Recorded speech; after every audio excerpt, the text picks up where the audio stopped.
श्री गणेशाय नमः। श्री सीतारामचंद्राभ्याम नमः। श्री वाल्मीकि मुनि नमो नमः। श्री सरस्वती दिव्यै नमः। आप सबको मेरा नमस्कार है। जय श्री कृष्णा। आप सबको मैं निरंतर श्रीमद् वाल्मीकि रामायण का हिंदी में अर्थ सुना रही हूँ। आज मैं आपको अयोध्या कांड से 10वां सर्ग सुनाऊंगी। इसके पहले वाले सर्ग में मैंने 9वां सर्ग सुनाया। उस सर्ग में आखिरी में आपने सुना देखा कि रानी कैकेयी कोप भवन में प्रवेश कर गई और इस सर्ग में राजा दशरथ कैकेयी को ढूंढते हुए उनके कोप भवन में प्रवेश करेंगे और बड़े ही प्रेम से अपनी प्रिया को मनाएंगे, अपनी प्रिया पत्नी कैकेयी को मनाएंगे। इसी सर्ग में राजा दशरथ की वाणी मधुमेह सुनाई पड़ेगी। अगले सर्ग से उनकी वाणी रुक जाएगी, दुखों से पूर्ण हो जाएगी। इसलिए इस सर्ग को पूरा आप लोग सुनिए।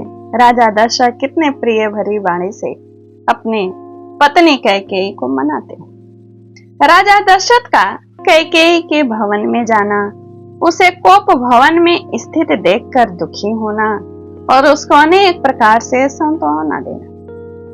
पापनी कुब्जा ने जब देवी कैकेयी को बहुत उल्टी बातें समझा दें, तब वह विषाक्त बाण से विद्ध हुई किन्नरी के समान धरती पर लौटने लगी।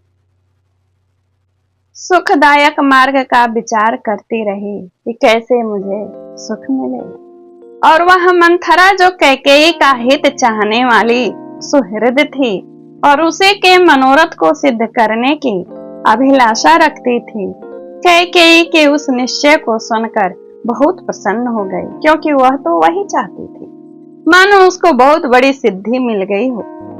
तदंतर रोष में भरी हुई देवी कैकेयी अपने कर्तव्य का भली भांति निश्चय करके मुखमंडल में स्थित भवों को टेढ़ी करके धरती पर सो गई।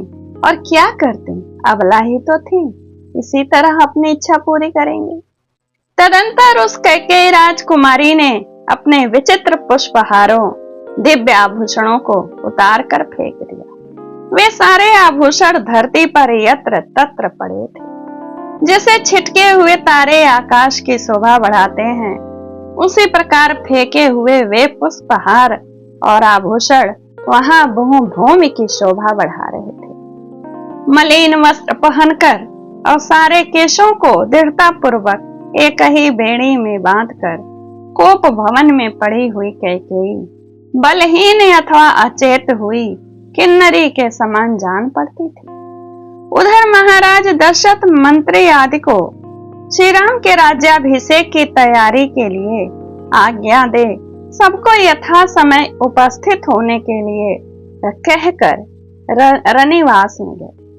और वे इस प्रकार सोचते हुए जा रहे थे कि आज ही श्री राम के अभिषेक की बात प्रसिद्ध की गई, यानी निश्चित की गई।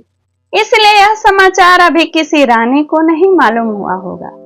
ऐसा विचार करके जितेंद्रिय राजा दशरथ ने अपनी प्यारी रानी को यह प्रिय संवाद सुनाने के लिए अंतःपुर में प्रवेश किया। उन महायशस्वी नरेश ने पहले कैकेयी के श्रेष्ठ भवन में प्रवेश किया।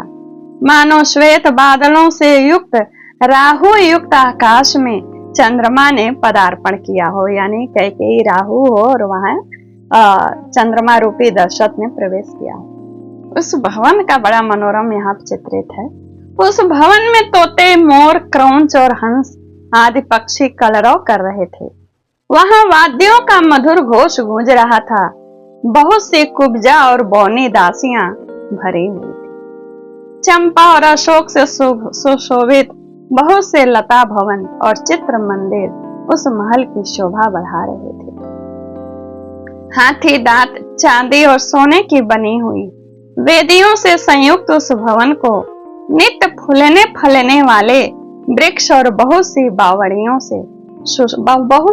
जो बावड़ियां थी उस भवन को सुशोभित कर रही थी। उसमें हाथी दांत, चांदी और सोने के बने हुए उत्तम सिंहासन रखे गए थे।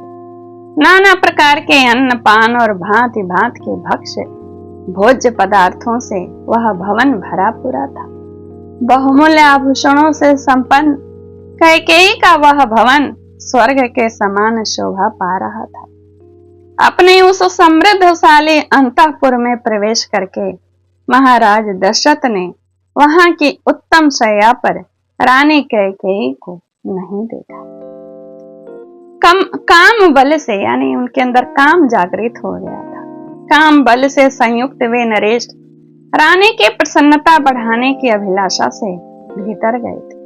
वहां अपनी प्यारी पत्नी को न देखकर उनके मन में बड़ा विषाद हुआ और वे उनके विषय में पूछताछ करने लगी। इससे पहले रानी कैकेयी राजा के आगमन की जब पहले जाते थे तो वे उस बेला में कहीं जाती नहीं थी, वे अपने कक्ष में ही रहती थी।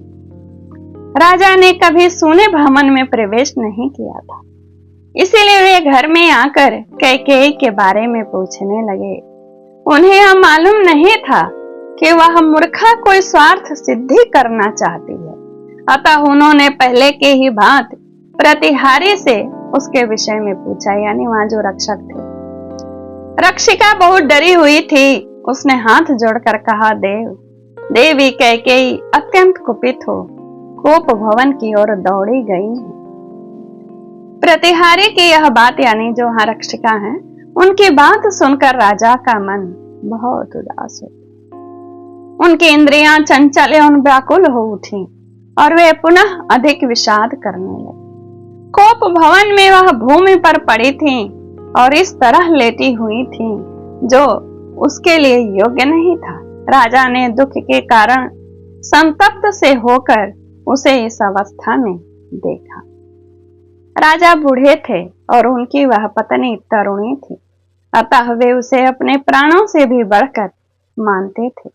राजा के मन में कोई पाप नहीं था, परंतु कैकेयी अपने मन में पापपूर्ण संकल्प लिए हुए थी।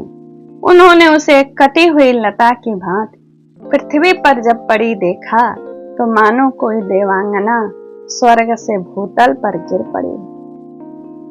वह स्वर्ग भ्रष्ट किन्नरी, देवलोक से च्युत हुई अप्सरा, लक्ष्य भ्रष्टा माया और जाल में बंधी हुई हरिणी के समान जान पड़ती।